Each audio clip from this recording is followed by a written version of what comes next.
Une femme de courage, une survivante, une combattante des droits des femmes. Aujourd'hui, nous rendons hommage à Simone Veil, une figure incontournable de l'histoire française. Née en 1927 à Nice, Simone Veil connaît une adolescence brisée par l'horreur de la Shoah.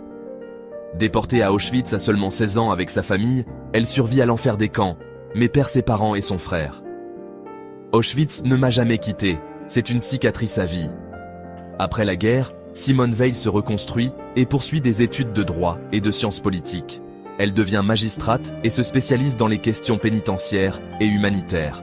En 1974, elle devient ministre de la Santé sous Valéry Giscard d'Estaing. Son combat le plus marquant ? La loi dépénalisant l'avortement en France.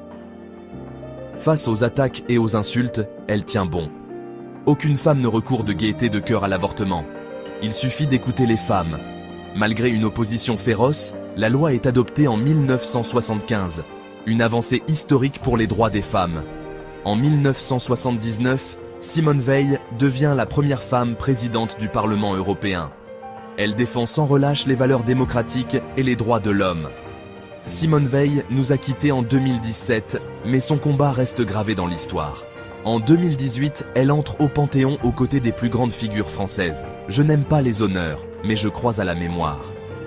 Simone Veil, une femme de courage et de conviction, dont l'héritage continue d'inspirer les générations. Merci Madame Veil.